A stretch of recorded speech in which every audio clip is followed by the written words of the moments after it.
Good afternoon, everyone. I'm PCT Senior Digital Editor Brad Harbison. Welcome to today's Business Booster webinar, Hiring and Retaining Employees During Difficult Times, sponsored by Field Routes. I want to thank you all for taking some time out of your schedule to participate in today's webinar.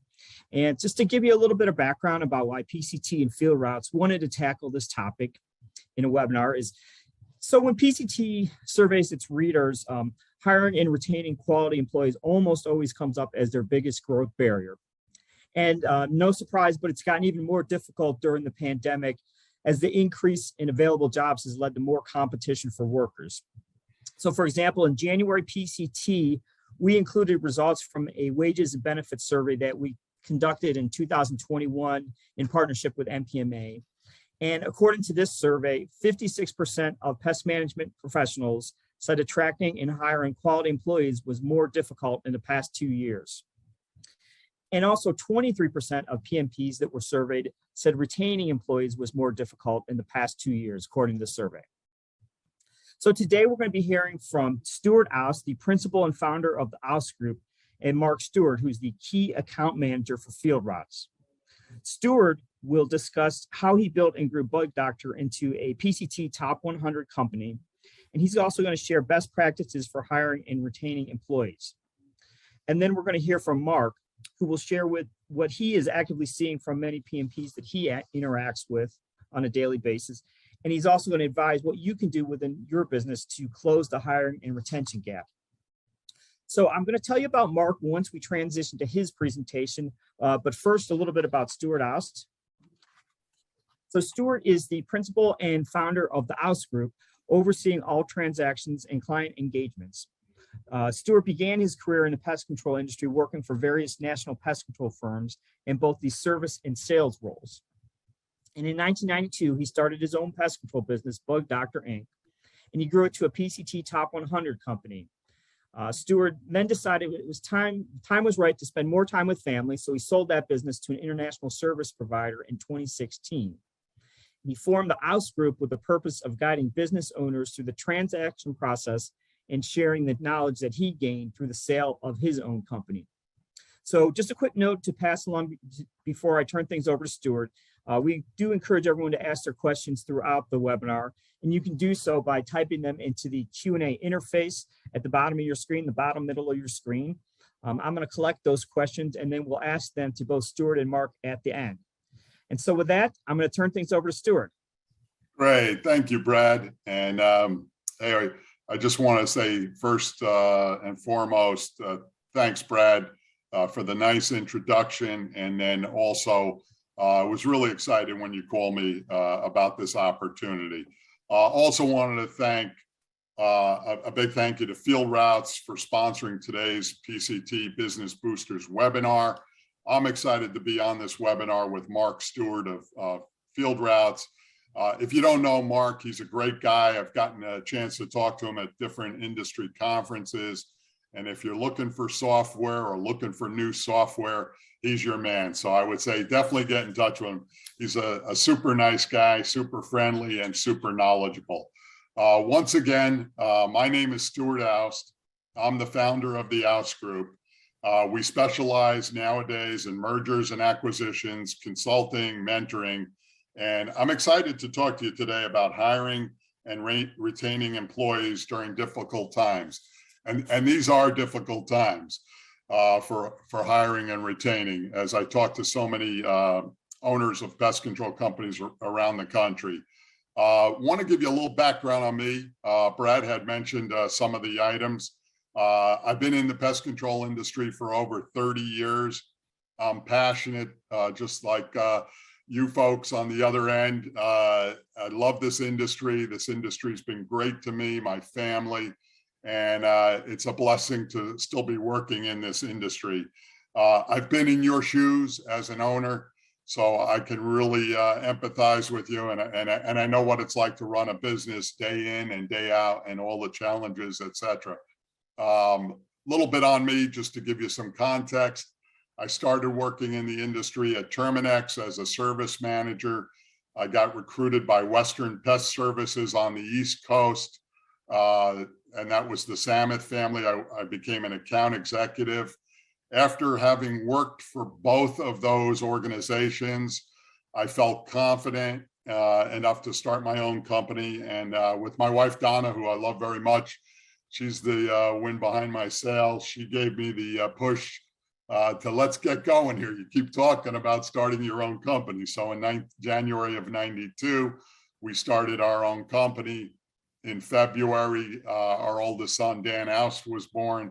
So super exciting times. PCT, fast forward the clock, PCT magazine, top 100. I'm like one of these guys that we were probably 2 million in revenue when I was tracking PCT, and I would bother Jody Dorsch all the time and say, how close are we, after I'd fill out the application to being in the PCT top 100. But all kidding around, that was one of my goals, and you'll hear me talking about that more. We've been blessed, featured in the New York Times, Wall Street Journal, Daily News, to mention a few things. Appeared on the CBS Evening News. This was all because of our company, and also marketing ourselves 6 times on CBS Evening News in a little over 2 years. ABC Eyewitness News. It's funny, they still call me, but I'm not an owner of a pest control company, so I can just refer it to somebody else. But exciting stuff. NPMA Board of Directors, got elected by my peers in 2015. 2017, a humbling, grateful experience, PCT Crown Leadership Award recipient. And then really had a paradigm shift, a big shift in what we were doing. Friends of mine, colleagues in the pest control industry, were selling their pest control companies. I would run into people at different industry conferences, and I started hearing that the multiples were going up, and in fact, they were going way up. So I dipped my toes in the water. 2016, could have sold our company to Rent-A-Kill, Rollins, Terminex, but the reason why I chose Anticimex was because they offered me a position as Vice President of Mergers and Acquisitions. And that really led to where we are today at the Aust Group. While I was at Anticimex, I brought them 10 companies that they purchased, and real proud of that. And we founded the Aust Group in 2018. So that was really exciting. Last year alone, the Aust Group, we closed 13 transactions. So I'm going to move right ahead to the next slide. If you look at the middle slide, some pictures of the Aust Group. There I am with my sons. The middle photo, PCT backdrop on the left, is Dan Aust. Dan is our managing director. Next to him, to his right, is Mike Aust. He's our 4th son. He's actually works part-time for us. Just got a text message from him. He's working on some marketing project today. He's at Rutgers Law School. To my right is Nick Aust. He's our analyst. And then Chris Aust, he's our director of business development. Chris Aust is out there like you folks listening in, but he also has control of the slides. And if anything goes wrong for his dad, he's the guy to help me fix it. So I feel good just that he's listening in and watching. And we've been very blessed, our whole family. What a blessing to work with our sons. When I sold Bug Doctor, I was really hoping to pour into my 4 sons. That was part of the plan. And I say to my wife very frequently, I think that they're pouring into me nowadays. And my wife is funny because she says to me, "You're so lucky. You're a lucky guy. You get to work with your sons and talk to them on a daily basis." So, and I am. I really cherish the time that we get to work together and just have a new business, the Aust Group. And hey, this industry has really blessed us, as it has many of you. Next slide, Chris. Today's topic: hiring and retaining employees during difficult times. Folks, those that know me know that I talk fast and a lot of information's coming out of my mouth. So I would say get ready to drink out of a fire hose, as we have a lot of ground to cover. Also, when we get to the end, you're going to have my email and cell phone. If you would like a copy of our presentation, we're glad to email it right over to you. So just hit me up for that. Building a culture, this is key, and we're going to dive into it. But hiring employees plus developing and retaining employees equals building a culture.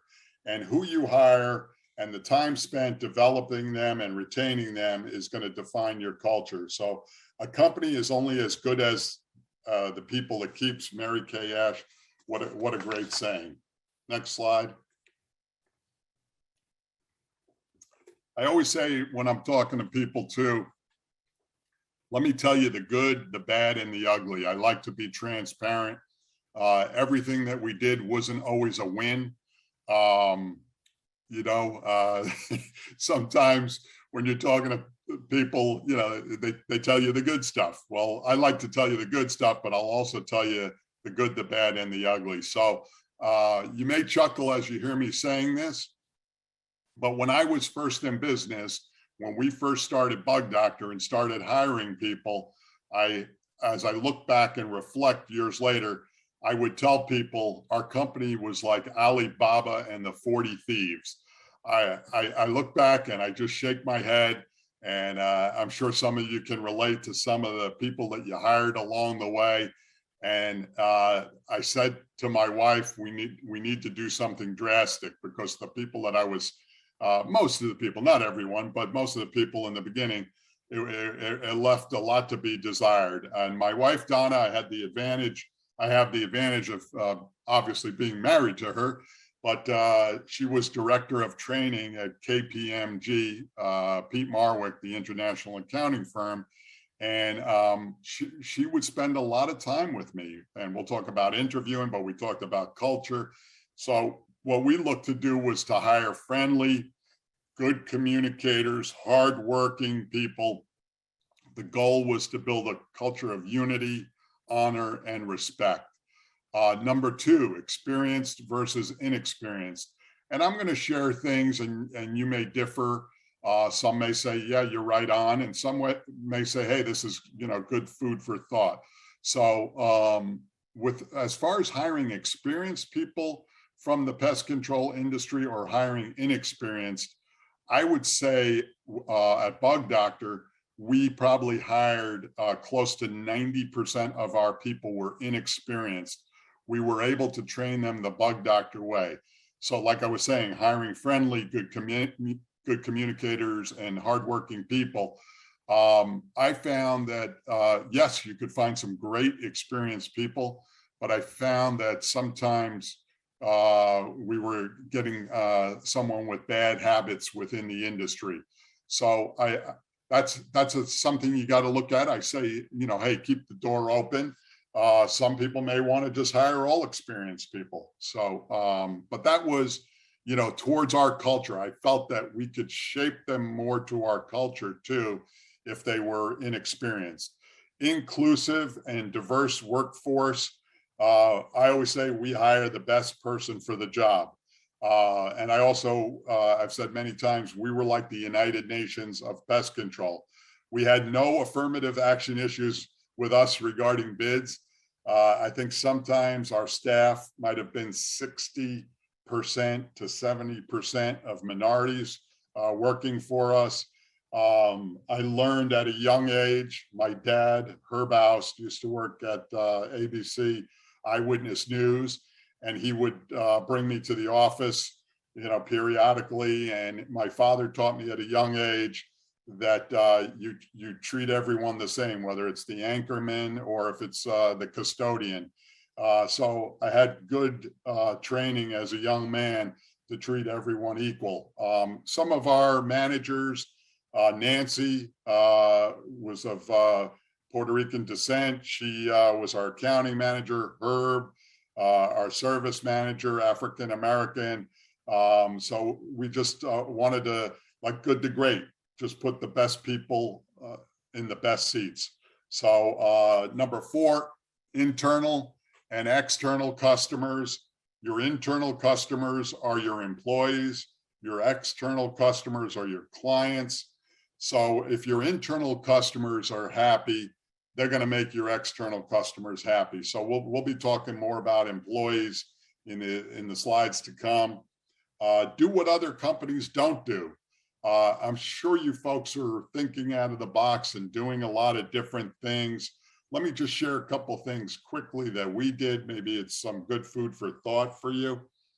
We had a program we implemented somewhere down the road, probably the second half of Bug Doctor. And I say second half if we look at 25 years of me being there. And as I matured and the company matured, we had a program where we would take an employee, management would take an employee out to breakfast and sit there with them and talk about their family and just whatever they wanted to talk about. How's your job? What can we do to help you?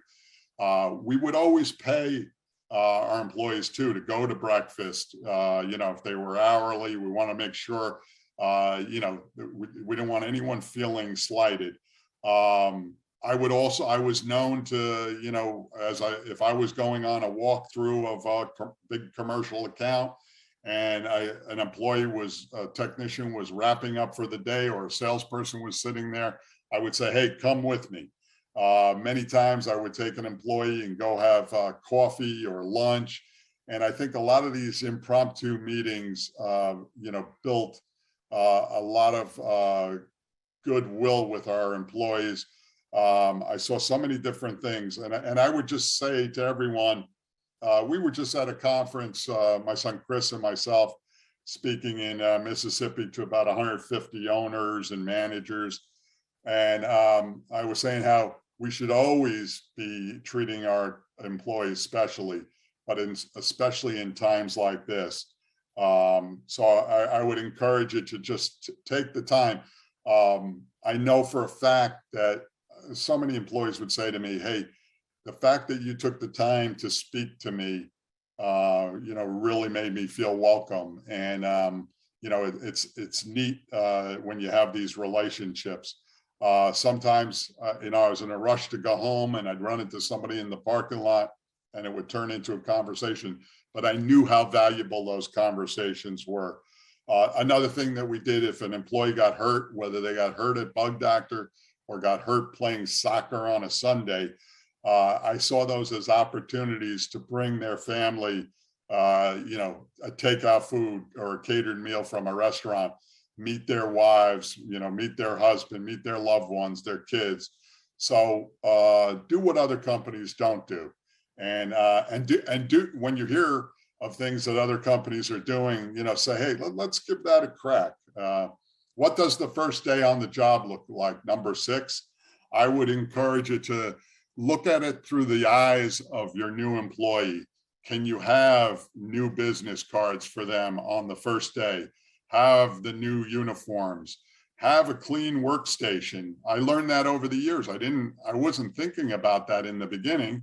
And we made sure that they had a clean workstation and a clean vehicle.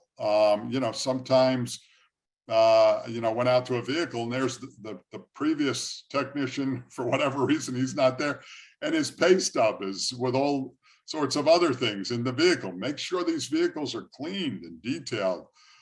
First day that someone's on the job, have catered lunch brought in. I mean, it really speaks volumes to employees. And also we would have welcome signs all over the office, welcoming that person. I saw a lot of people the first day of work, whatever their position was, ask, could I take one of these signs home? Or they were taking pictures of it and sending it to their loved ones. So this all really contributed to our culture. Next slide. So before you bring the employees in, I would really stress, prepare for the interview. Invest in interview training for your managers, have them take a class. We used to send people to different classes. Now you can do things online. It costs money, as we all know, for bad hires. So, really to take it seriously. In the beginning, I had my wife, Donna. She gave me VCR tapes to watch about interviewing, and I got a lot out of it. Have your interview questions ready. You may have your own interviewing questions. If you don't, check out Quality Pro from NPMA. We were a Quality Pro company, and that's a whole conversation for another day. But I would say add your questions to it if you are a Quality Pro company. And if not, look into being Quality Pro. Also, avoid hypothetical questions. My wife, Donna, always says to me, ask direct questions. Ask them for, what did you do? Tell me the name of a person that was upset with service wherever you were working at previously, or they were upset. Give me their name and tell me what you did to turn that around. And that always stuck in my head because people can make up hypothetical questions or hypothetical answers. So I would say, really have your questions narrowed down.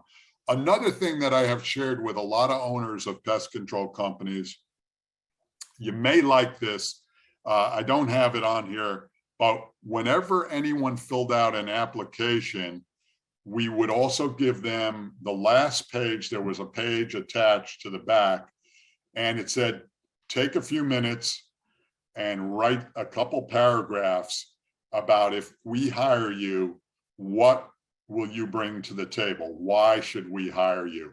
And I got to tell you, we got some amazing responses from some people. Other folks couldn't put a sentence together.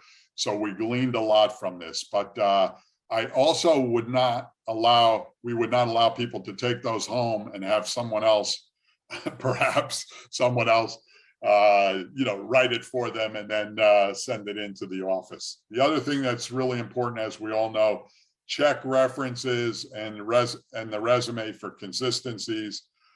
Define clear performance expectations. Review job descriptions before you hire them. I always remember Nancy in our office saying, hey, let me show you the job description and read this. Is there anything you have questions on, concerns, etc.?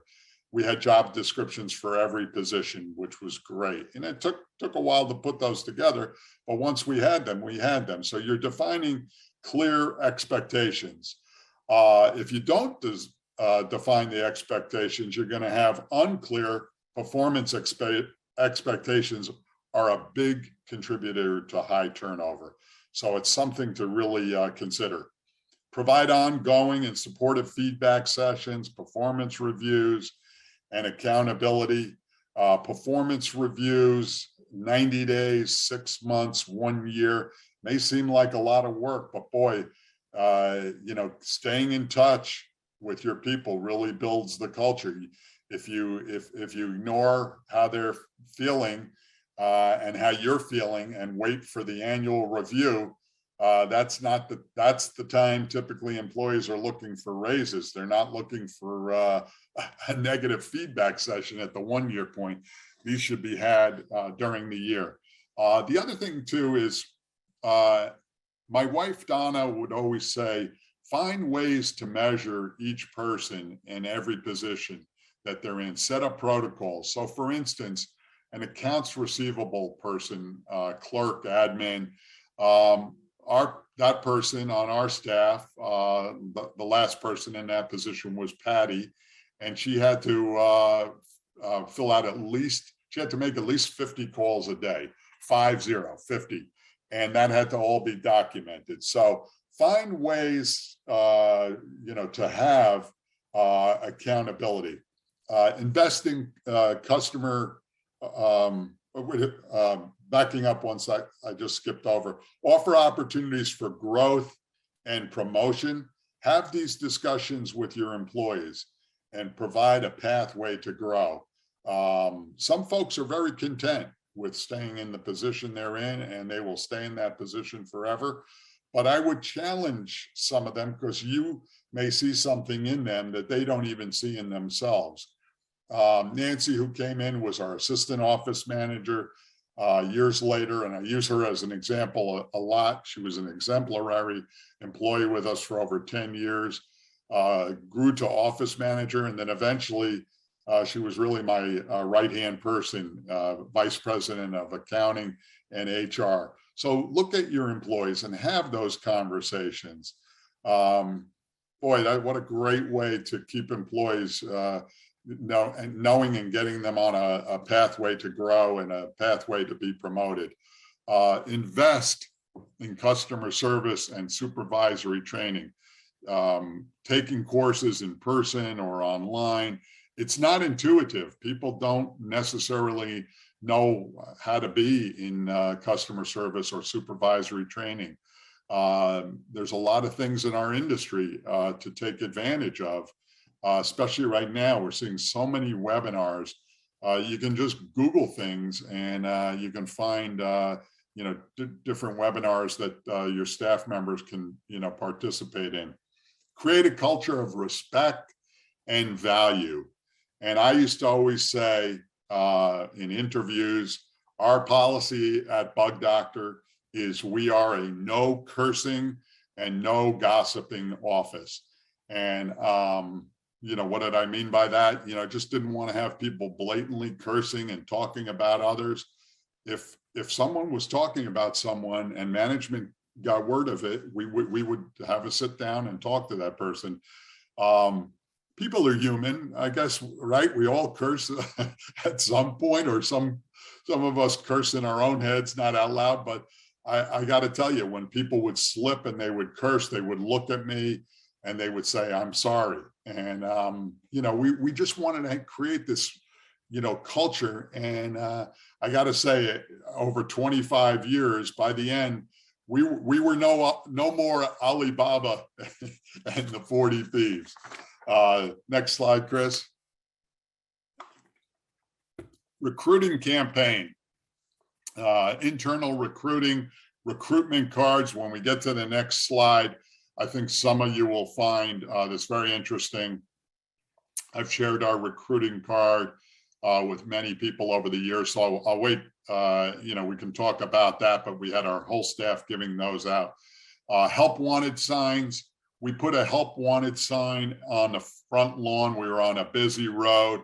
How I learned about that help wanted sign, I was visiting Raleigh Jenkins' office many years back from ABC down in Texas. And he had a sign out in front of his building that said help wanted. And I was there for a couple of days, and I noticed there was constantly someone sitting in the reception area filling out an application. So that really stood out, in my head. Website, you can have applications. We would insert our recruitment cards, or we put stuffers in with invoices and statements.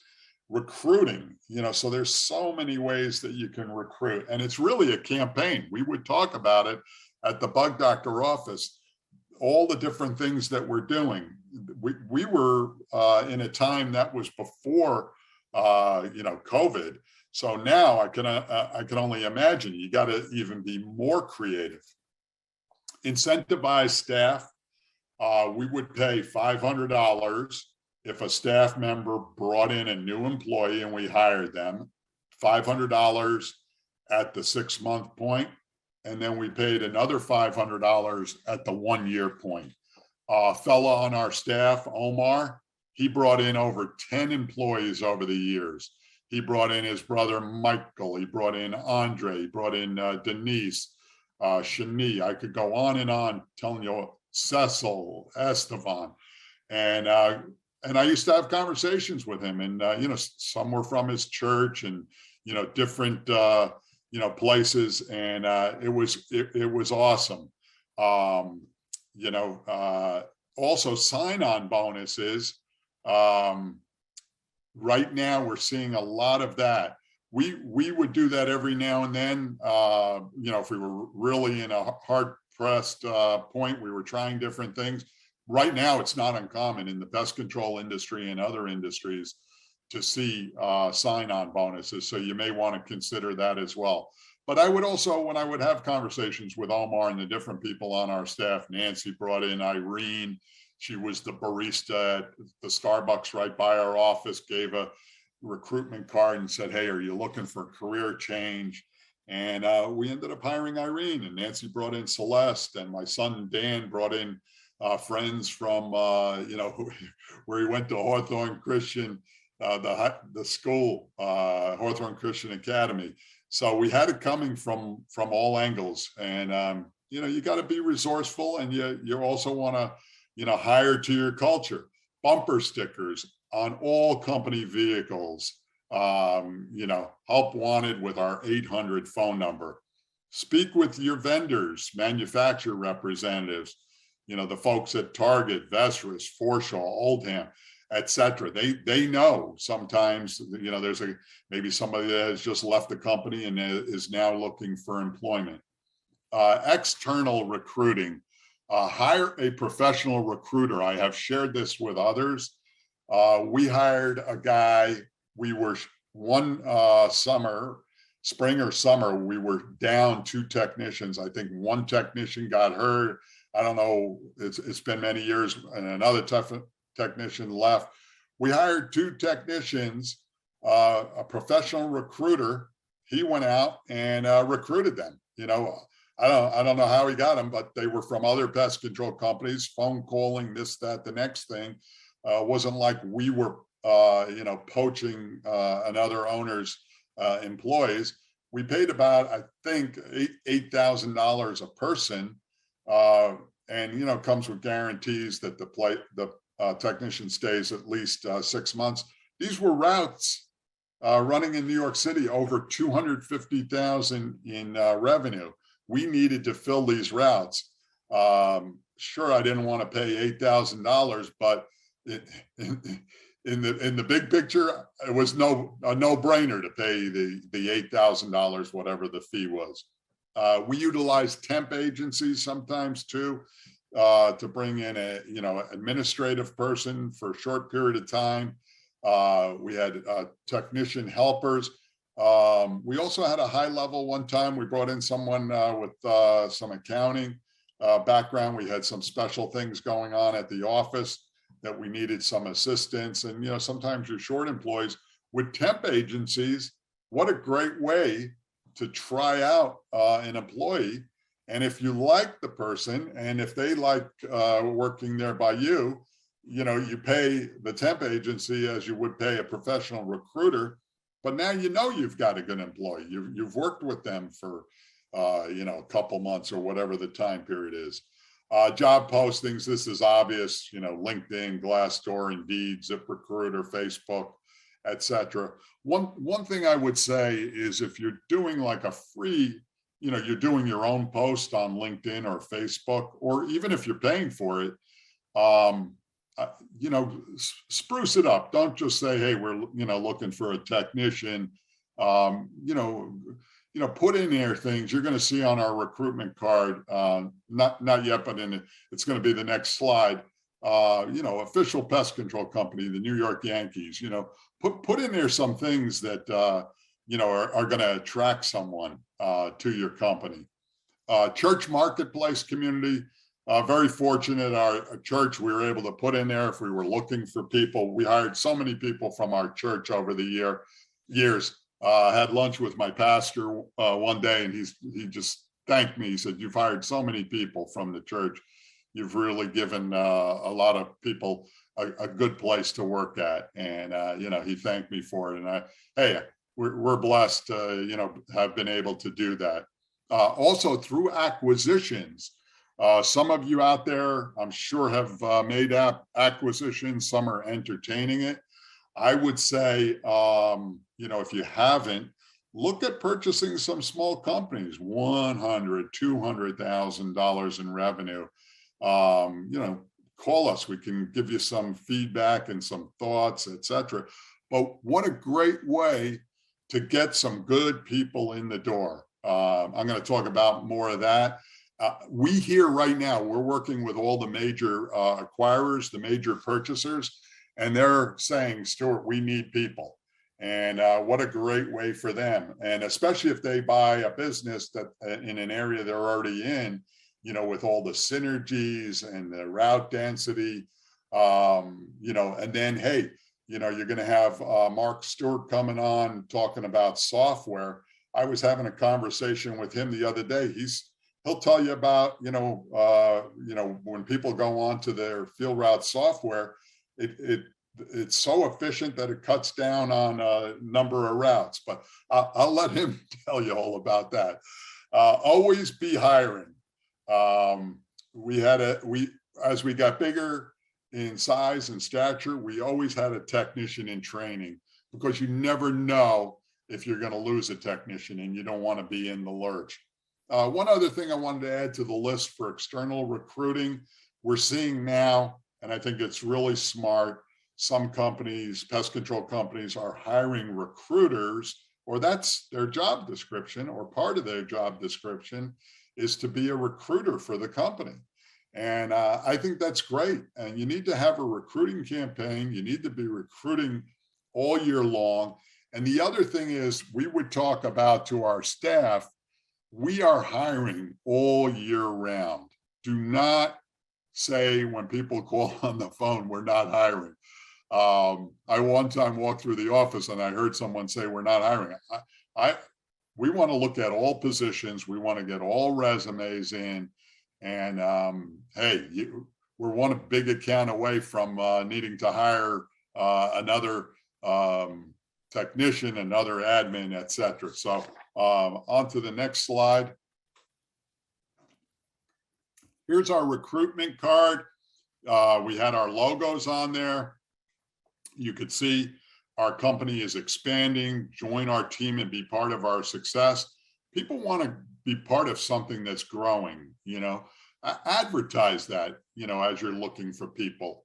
We're looking to hire you because we are growing. Great benefits, obviously, on their official pest control company, the Yankees. We were in New York and New Jersey, so that bode us really well. This is a two-sided card, and then on the back side you had referred by.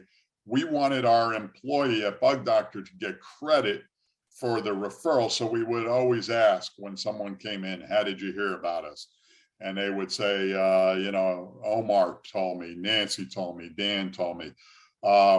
We put Quality Pro on the card. You could put NPMA, you could put your state association, what have you. But, utilize what we have here if you don't have a recruitment card.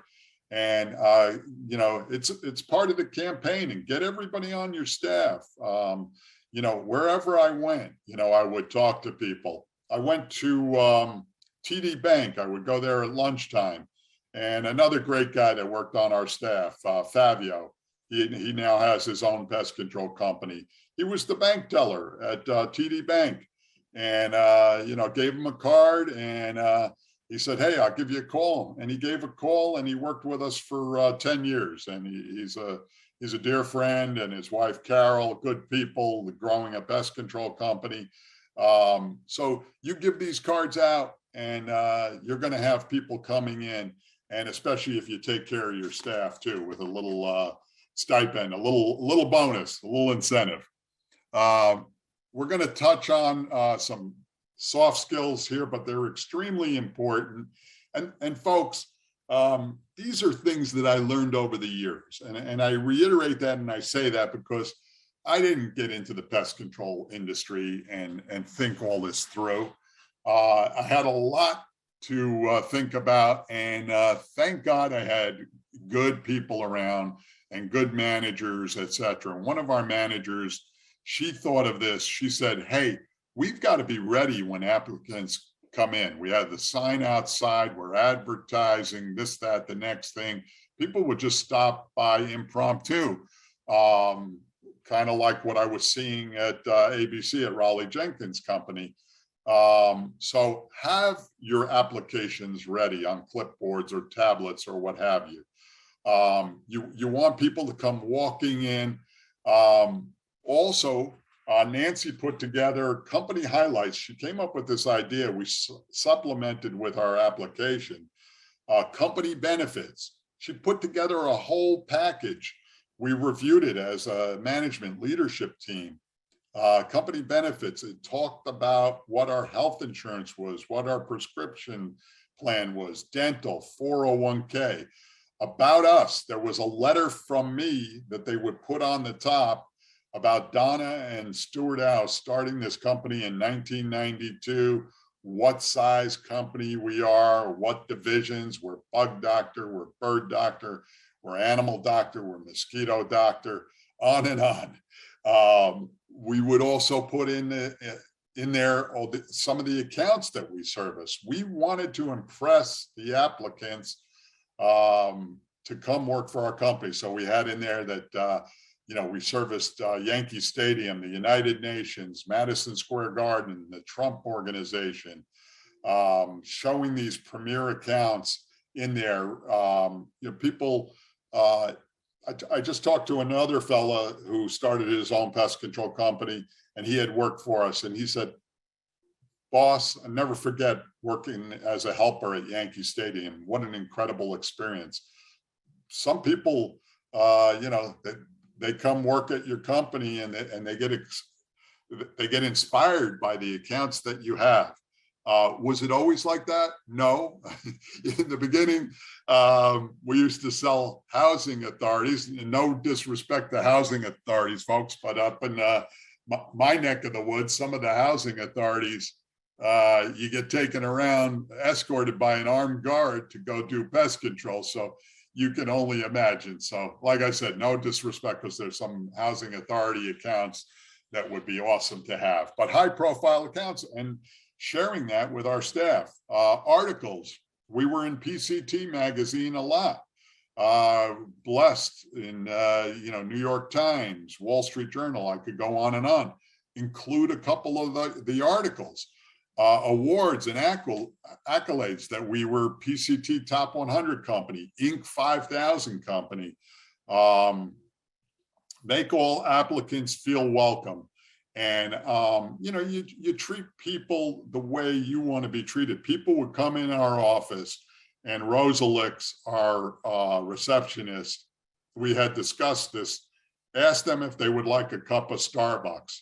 Would they like a cup of tea or water? We also, this is really cool too. We also, as a management team, Rosalix would also say, hey, we have an applicant in the reception area. I would, if I was free, if I wasn't on the phone, and if I was in the office, and the other managers, we would pop out there, give a business card to them, and say hello. Sometimes I remember people looking at the card and saying, "Oh my gosh, you're the president of the company." It's really nice that you came out to say hello. This one, create a clean and tidy reception area. I mean, that goes without saying. You don't want to have someone show up and there's garbage overflowing, boxes. Us pest control companies, we all get a lot of deliveries. If they're in the same area as your reception area, make sure those boxes get taken out of there so the area looks good. And then last on there, showcasing awards and company accolades. I used to joke around with our staff. Our walls were covered with framed articles from PCT and other newspapers, etc. When someone was in our reception area, they could read the articles, but the packet that they would leave, they would go home. And so after applying, they had our benefits, they had about us, high profile accounts, articles, awards. They would go home. Compensation, slide number 10, paying well. Studies show that a good salary compensation program prevents dissatisfaction. So Mark was talking about it, having good mentors and having people come alongside your employees. Affirmation motivates and increases satisfaction. It's about the relationship. Pay production. We're seeing, as we're working with our sellers, our clients around the country, quite a few companies are paying production to their technicians. So to be competitive with your competitors, if you're not paying production, you may want to look into that. Number 3, pay commission to entire staff, new sales and collections. We would pay a sales commission And we also would pay small fee for collections. We would have contests in the office, but we had a lot of fun with it for the collections. $5 for a credit card, $1 for each payment. At the end of the month, we'd have a chart, and it would be broken out by technicians. They would get one prize, admin, sales on top of the commissions. We were a company that anybody brought in sales, they would get, if they sold it, they would get the full commission. If they served up a lead, they would get half of the commission. So I'm a big proponent of paying everyone a commission for a sale. Try it out, because I know there's a lot of companies that they have where the administrative team doesn't get anything. So I would say let them benefit from that, and you may just be really surprised. You may have your next salesperson coming out of the administrative team. Annual reviews, annual raises. I learned this over the years. Don't be late on this. When I was younger in business, I wasn't so cued into somebody's anniversary date. You can lose good employees. They also like to hear, hey, happy anniversary. It's, your anniversary, or ahead of time, you're setting up their annual review. We also did later in the years of Bug Doctor, if you can't get to having the review with them, to sit down with them and give them their review, make the raise retroactive from their anniversary date. It really means a lot. You can lose people along the way, is what I'm saying, if you don't pay attention to their anniversary dates. Raises for obtaining licensing in different categories to our technicians. We would give an on-the-spot raise.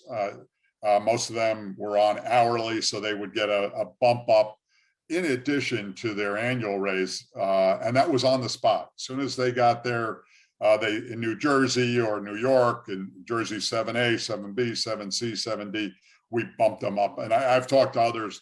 I know other folks in the industry are doing that. We would pay for their licensing too. And then number 7, Bug Doctor bonus bucks. We paid our techs extra for picking up extra services on that day. So if somebody right now planning on going home, it's whatever time it is, at 5 o'clock, and you ask them to do an extra stop, they would get Bug Doctor bonus bucks. We found that, hey, that was a nice gesture on our end. Next slide, Chris. We had a lot of fun with this. A lot of folks in the industry know that we serviced Yankee Stadium for many years. We had the contract for 18 years, amazing account. Before I left, I got a renewal for another 3 years. We would cycle through our entire Bug Doctor staff, making sure that everyone at least got to go to at least one ball game with their spouse, with their loved ones, etc. We actually had an on-field event with 150 people. Imagine that at the new Yankee Stadium, playing baseball on the field. Dwight Gooden, Doc Gooden, who pitched for the Yankees and the Mets, was the pitcher. And what a time we had. People still talk about that. So pretty amazing. Pinstripe Bowl, we got a lot of tickets for that as well. That was at Yankee Stadium. 4th of July parade.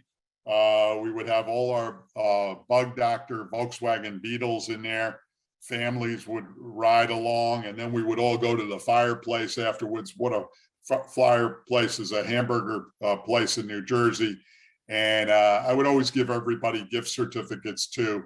They came, they had fun, but whatever we did that was extra, you want people to be compensated, so they don't feel like you're shortchanging them. Sunset Cruises, we serviced all the Hornblower cruise boats coming out of Manhattan. We give tickets to our staff. We had our Christmas party one time on the boat with a DJ, dance floor. What amazing. We had some awesome parties. These were perks, when they brought their loved ones, it was a special time. Barbecues, luncheons, breakfast. We were very oriented around food. Christmas parties were always in a special venue. Gift certificates, gift cards. was always giving out restaurant gift certificates and gift cards, and that was kind of my discretion.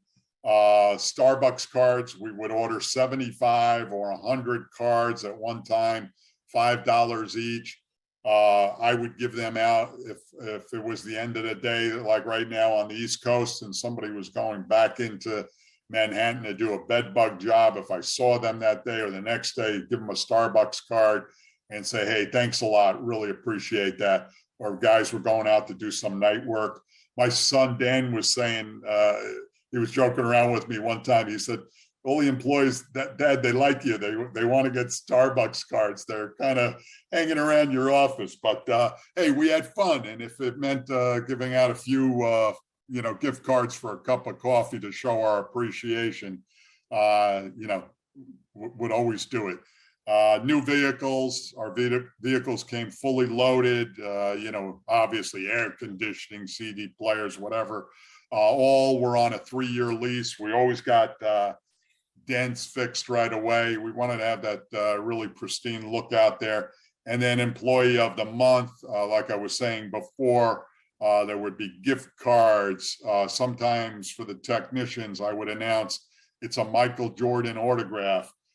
Boy, that contest would be, it could get very competitive when they knew what the prizes were too, color TVs, and then obviously bonuses. Next slide.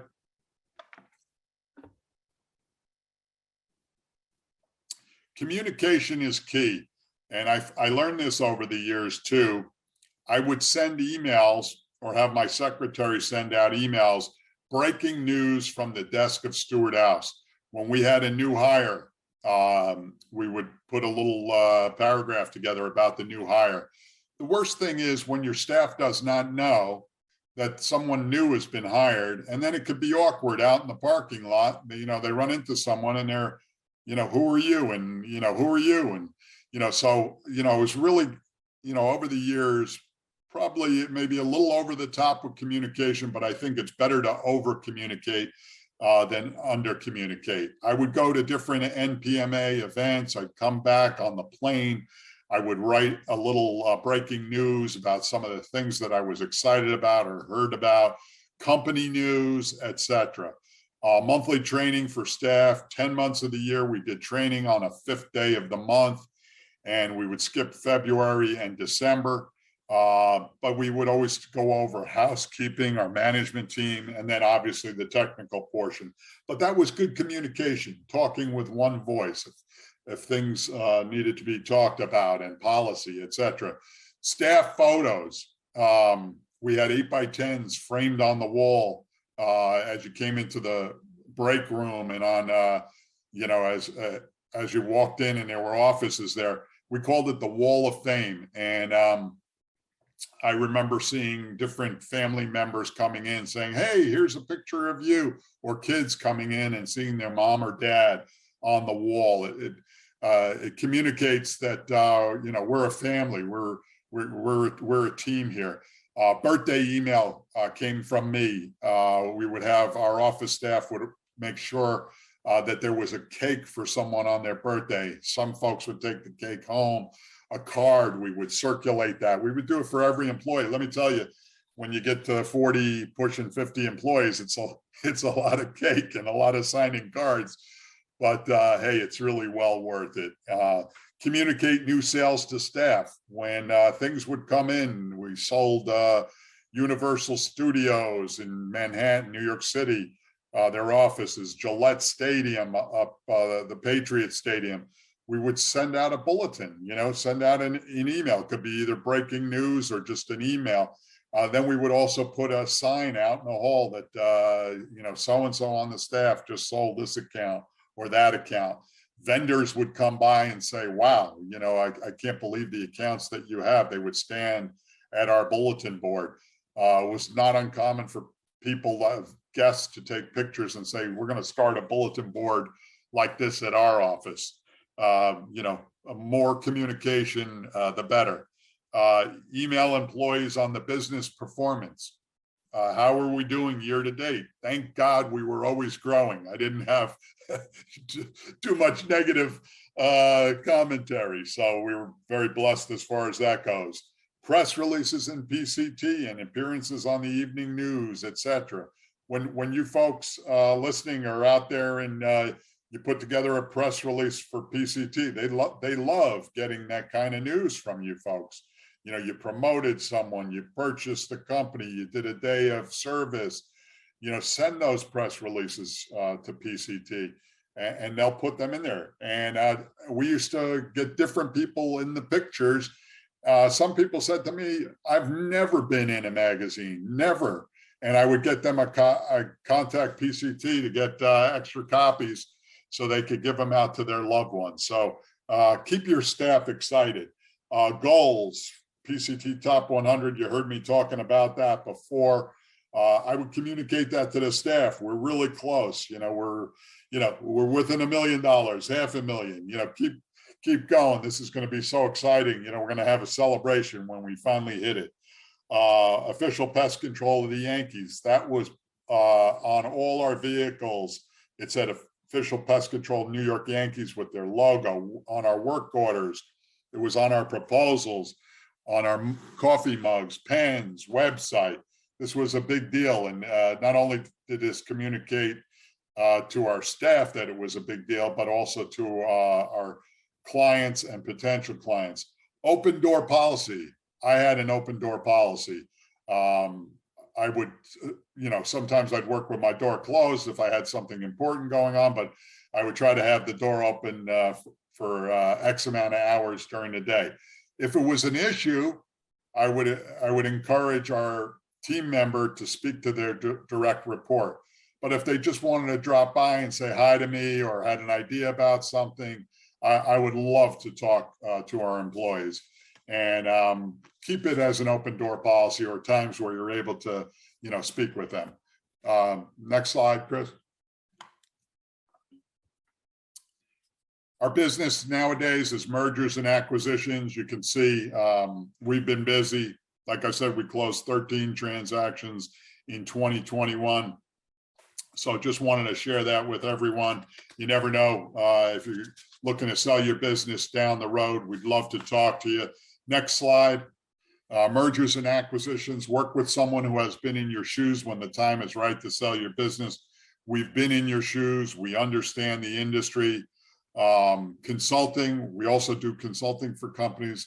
Let us perform a business evaluation so you can maximize value when you're ready to sell. We do that for a lot of people. We're always getting calls for that. Mentoring, learn from an industry veteran to take your business to the next level through coaching. We look together at your key performance indicators, business metrics. And hey, if you're not looking to sell, grow your business in a very profitable and efficient fashion. So I would say too, Mark talked about it before, you know, find a mentor in the industry. National Pest Management Association has a mentoring program. There's a lot of mentors that you can hire to. I think it's great. Here's a picture of our family. I won't bore you with all the names again, but that's our grandson, Axel, there in the front. He's a cute little fella.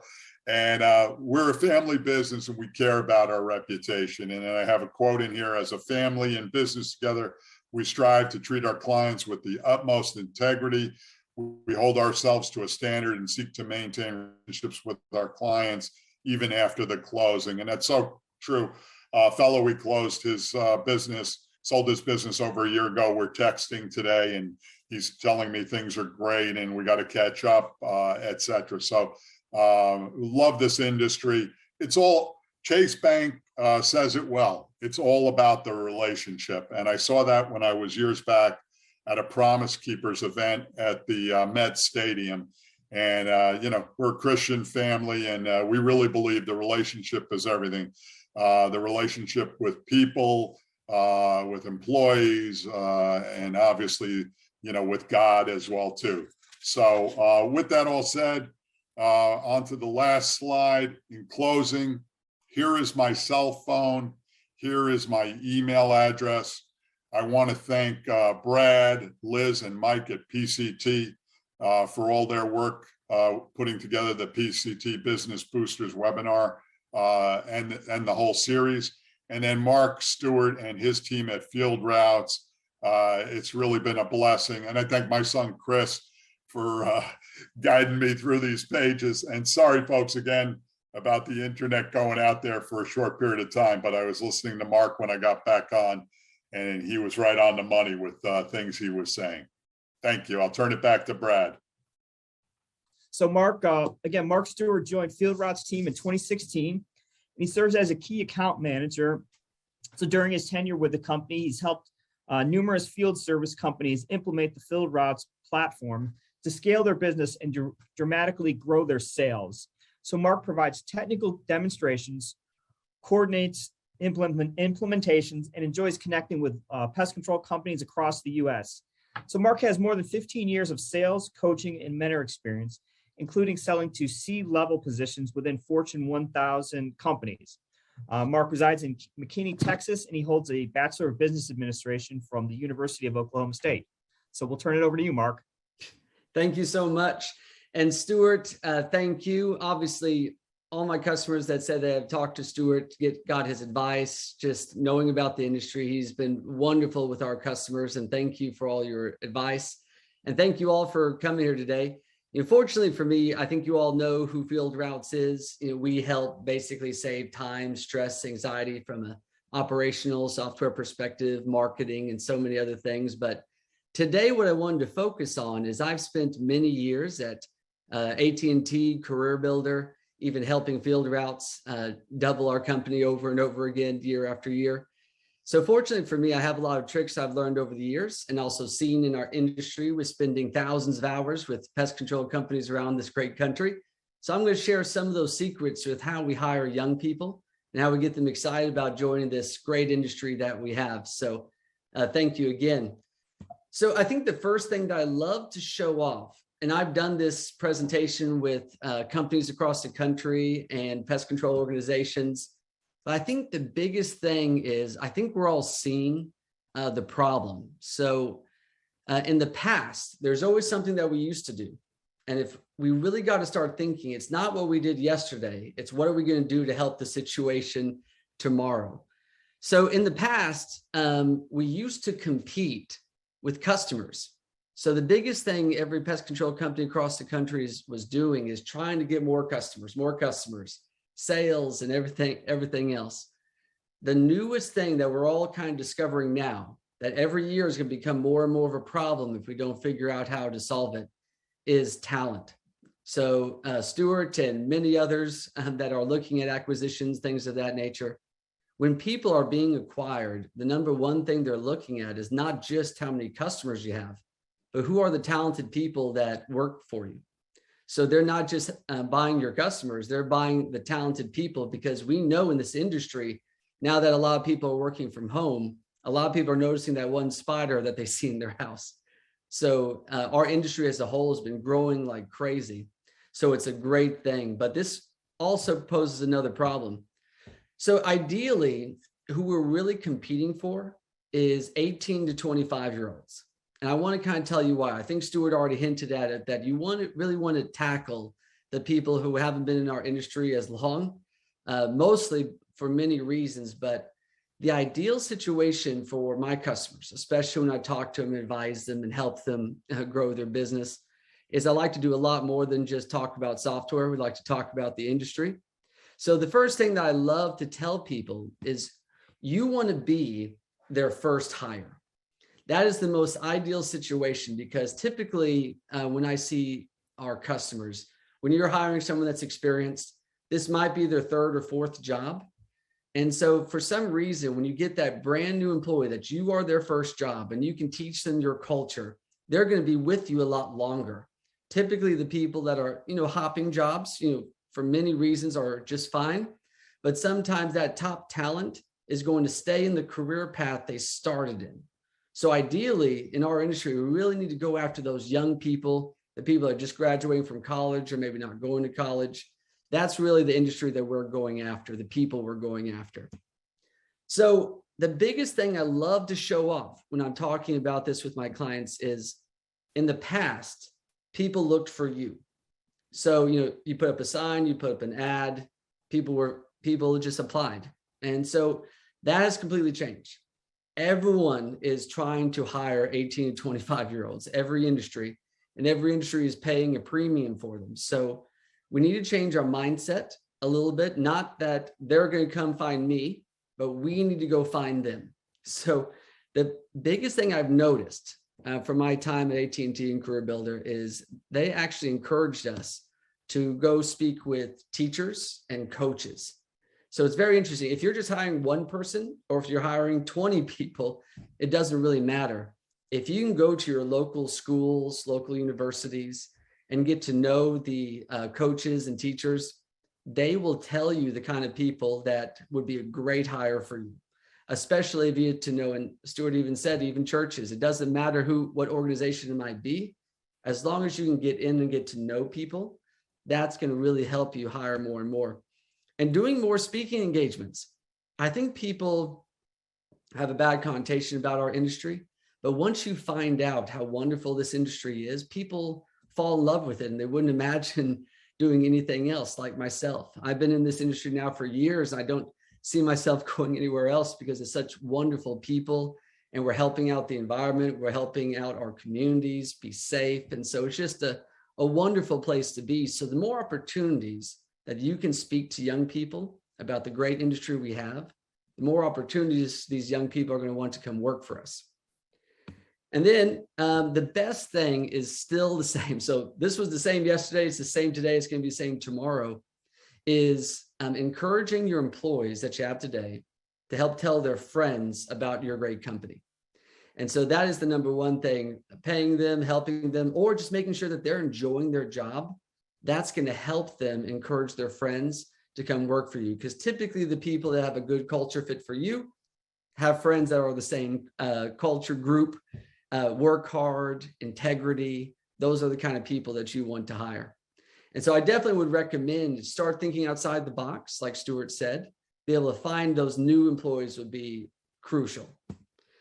And then every industry is trying to pull out of another industry. So we really need to think on, restaurants, shopping, and just in general, you got to keep your eyes open for great people around you.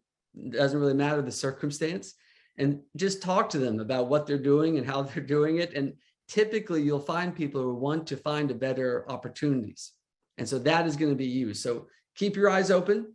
Unfortunately, it's not just a sign. It's not just an ad anymore. It's going to be a lot of you searching. So Stuart hinted at it, that people are starting to hire recruiters because this is a big deal. So you need to have all your employees be recruiters for your company, regardless if you're looking to hire someone now or not. Now, I can't magically have more people come apply. We can't have people walk in and apply, but so I'm not sitting here saying we have some magic secret that's going to have more people in the industry who want to work and also want to work at your company. But if you don't follow these specific steps when they come into the office and when they apply, you might as well not even interview them. It's going to be a complete waste of time. So this is checklists that I put together over the years. I've helped multiple customers of mine. So I can't wait to share this with you. So the first thing is people want to work for a family. They're not really looking to clock in and clock out. So that was the past. Now what they want to do is they want to work with people that they enjoy working with, that they can even hang out with after work hours are over.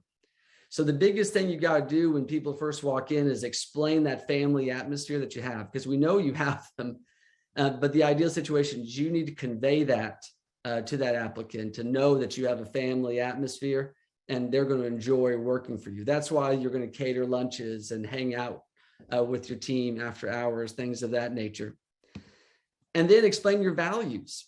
Some people like to just go straight into the job and what exactly the technical aspect of it is. But when you explain the company's values, that really resonates with that applicant, because they want to work for a company that has their similar values. So if you talk about how you're helping people, how you're making the world a better place, safer, things of that nature, especially with our industry is so important. If you can share your values with them and make that present, it's going to be a huge difference. And then we have to understand where these young kids, and I call them kids, 18 to 25-year-olds aren't kids, but these young people are coming from. So what they saw their parents go through is struggle. Many of them have lost their jobs, had to be moved all over the place, struggled finding work. So when you tell them about the longevity of our industry, that regardless what's going on in the news, what's going on in the world, this industry is extremely valuable and people need it. And so if they take the time to get into this industry, they're going to have a job for the long term. As long as you make sure that's very clear to them, that's going to make your life a lot easier when hiring them.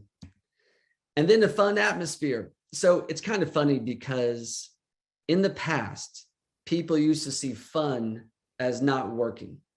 And so the future of our industry and the future, really every job that you look out there today, if these younger people have fun, they're going to work extremely hard.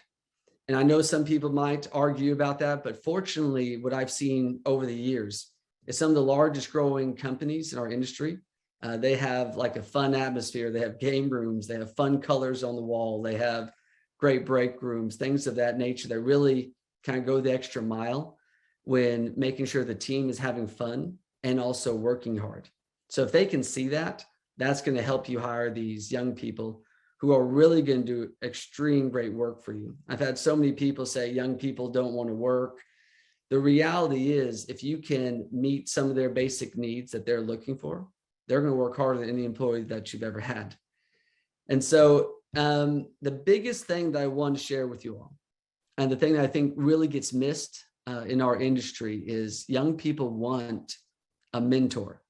So they want that mother or father figure, the person that's going to help them not just be a better employee, but become a better person, a better father, a better mother, better at life, is what I like to say. So if you can convey to them that you're going to be their mentor in life, that's really what they're looking for. And it also helps you too. Because in the past, what people used to say is, why do I have to encourage these young people every day? I don't really understand. But what we have is a very unique thing. You have an employee that's not just clocking in, clocking out, doing the work and leaving, but they want to do such a good job that they want you to notice them, that they care about what you think of them. So if you become that mentor for these young people, they're going to want to work in this industry regardless how hard it is, and they're going to do a fantastic job. So that's kind of a big secret that I love to share with my friends. And then recognition. So a lot of these people, it's not just necessarily about the money. It's not necessarily about a bonus or a drawing that you can win. They really want to know, do you care about them? Do you recognize the hard work that they're doing?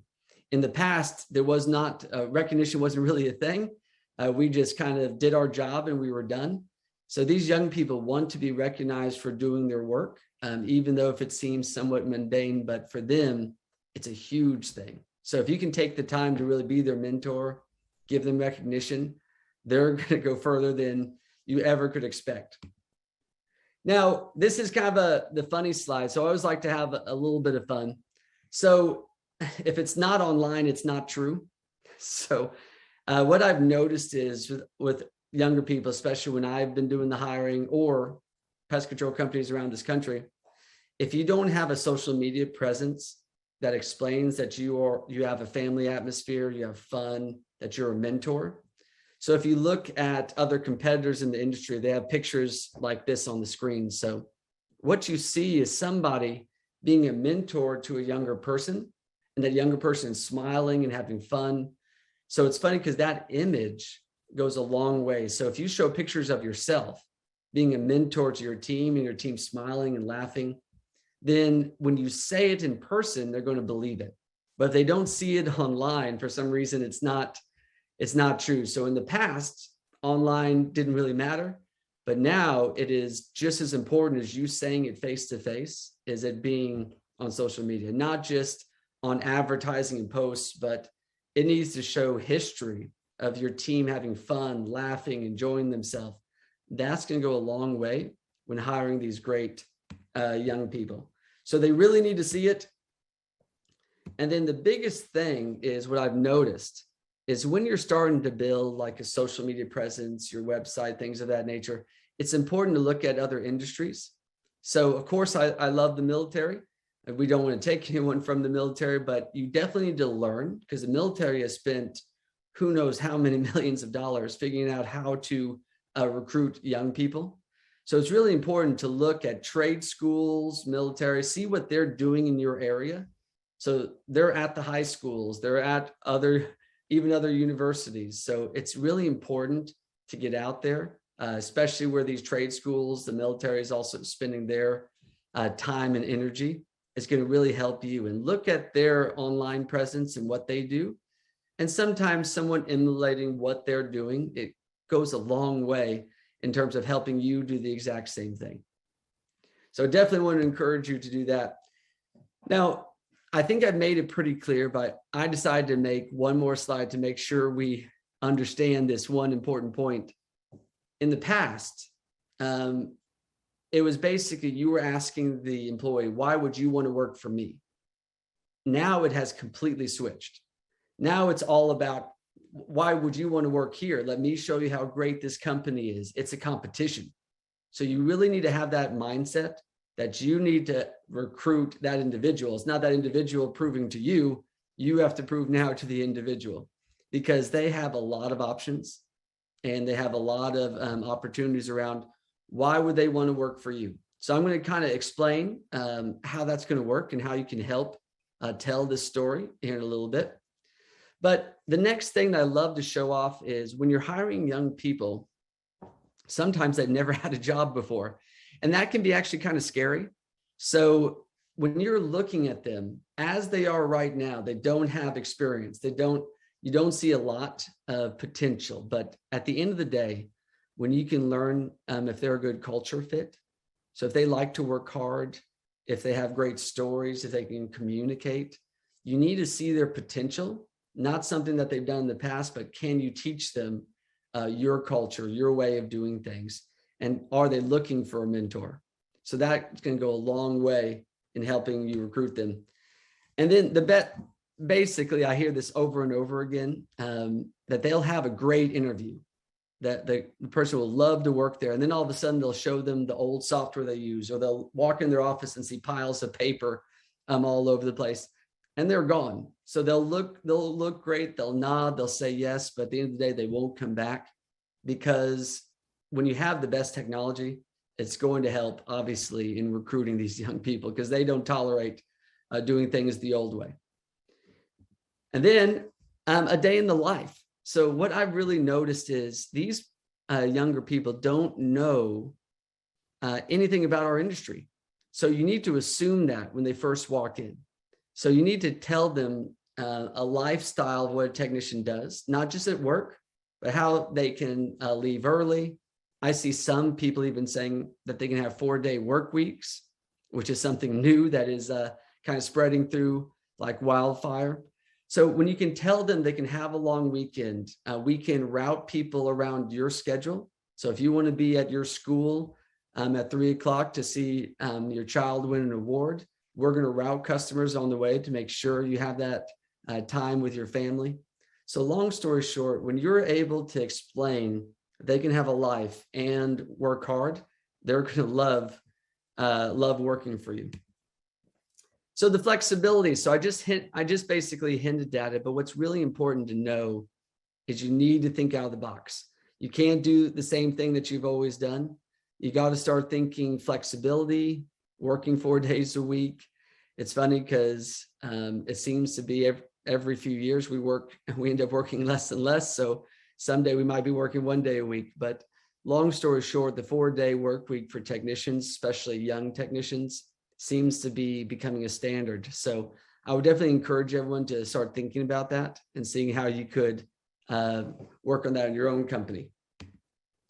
Now, here's the fun part. So looking at our industry, seeing the fastest growing pest control companies in our industry, they all have something very similar in common. So I want to be able to share that with you all today. So when you have a young person, why are they going to work for you when they can go work at Amazon for more? They can go work at a company down the street to offer you more money, or work for someone online and just be at home.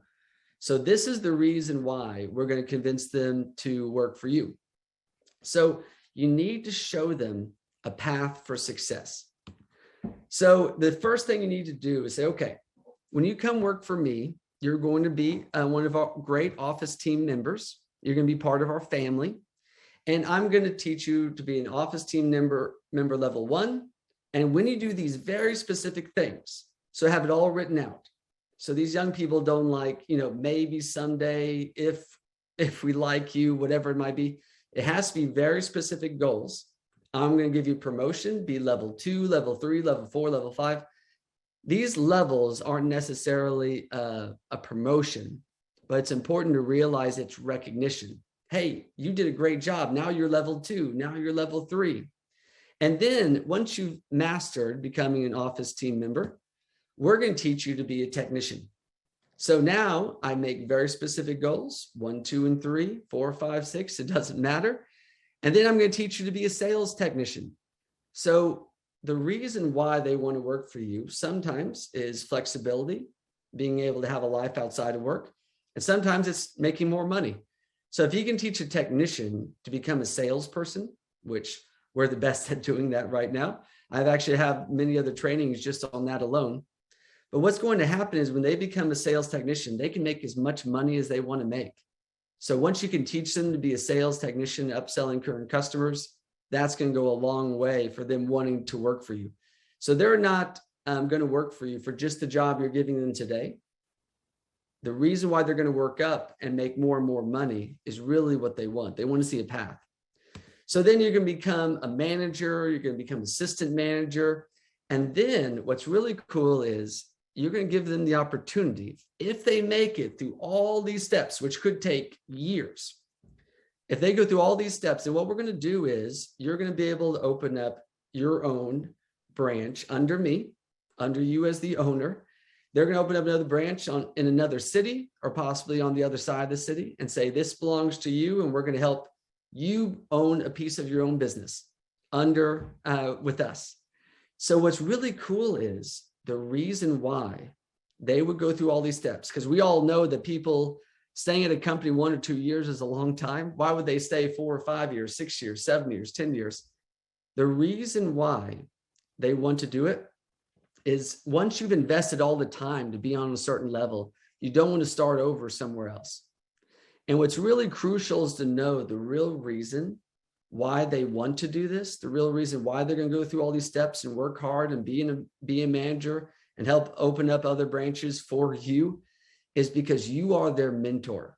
They want to impress you. They want to make you happy. They want to show you that they can do it. So what I've kind of learned is these younger people will be as good as you tell them they're going to be.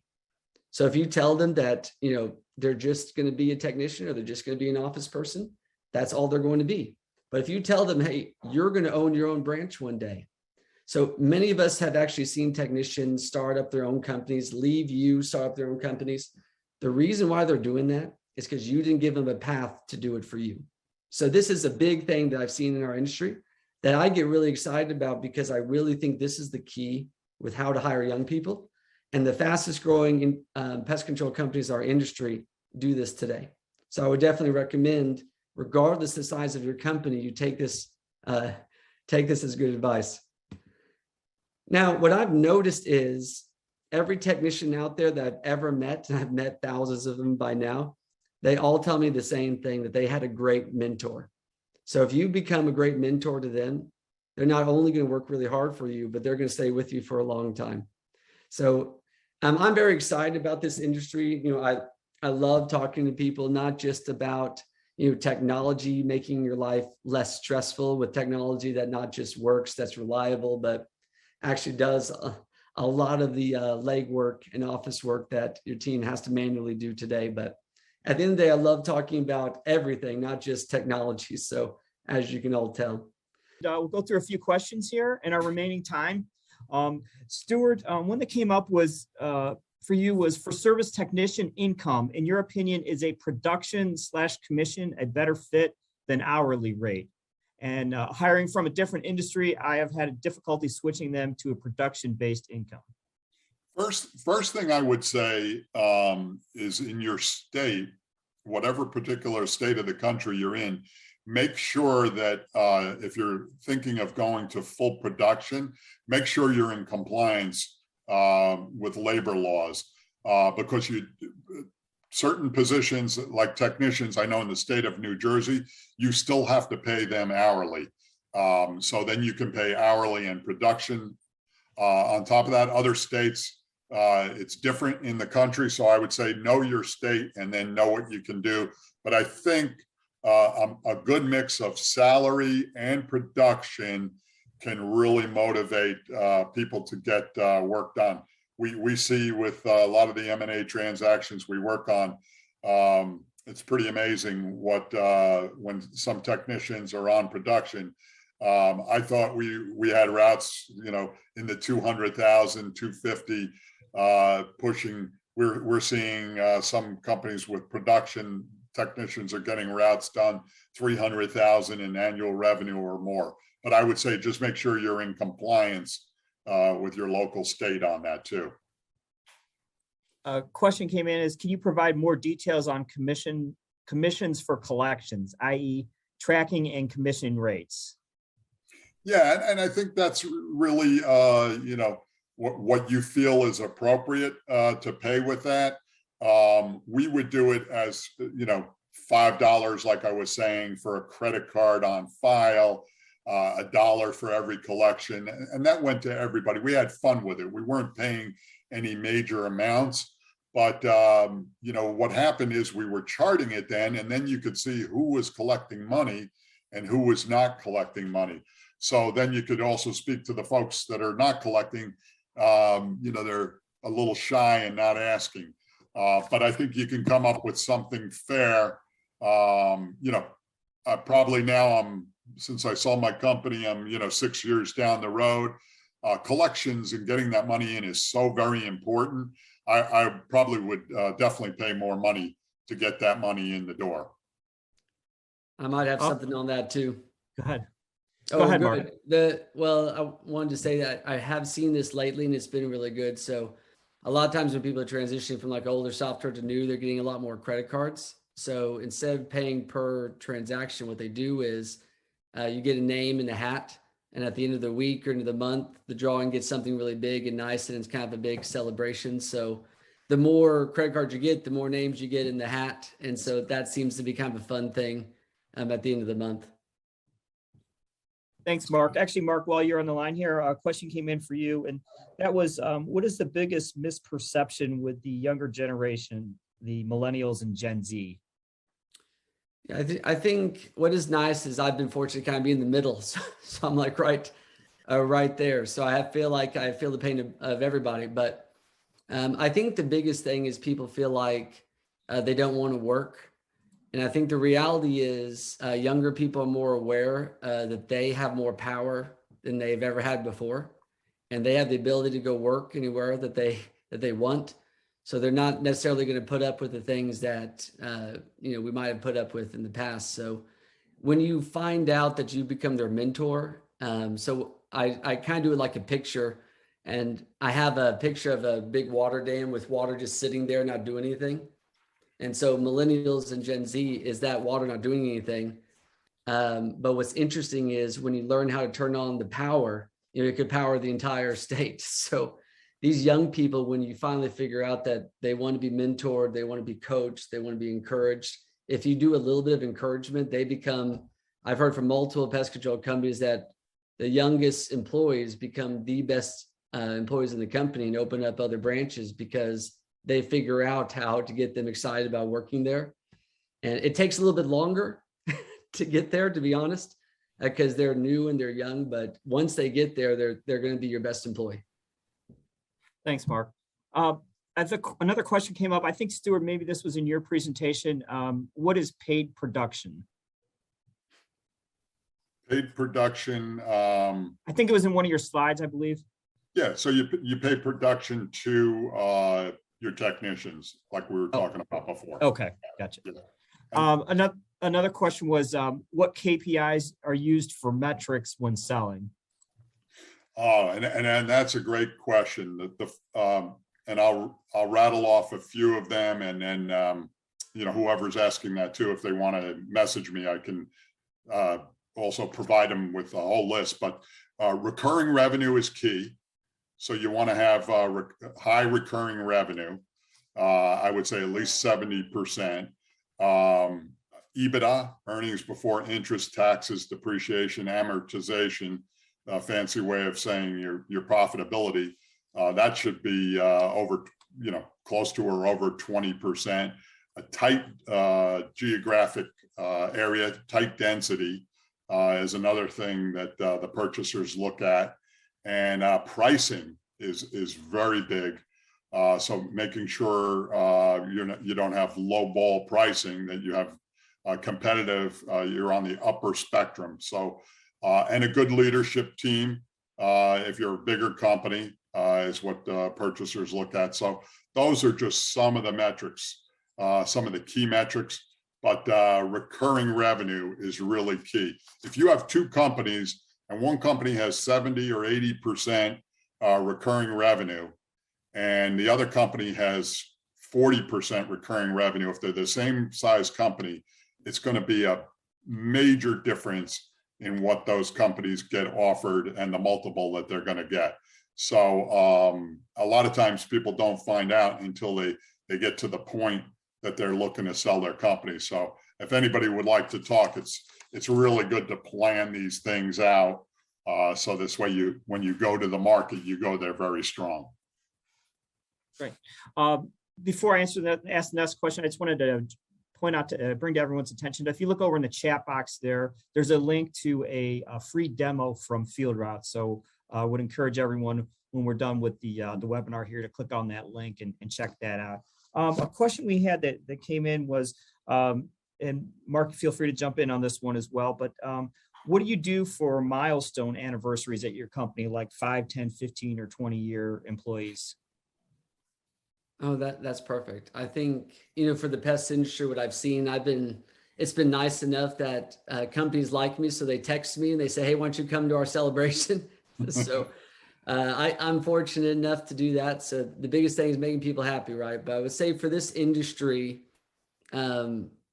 it's threefold. So definitely having a celebration, definitely taking pictures, posting it on social media, and making it a big deal for that individual that they've been here this long, and then rewarding that individual with something significant, I would say. So then what they end up doing is they tell their friends to come work, or the employees say, you know what, I want to stay another 2 years. I want that kind of recognition. I want that.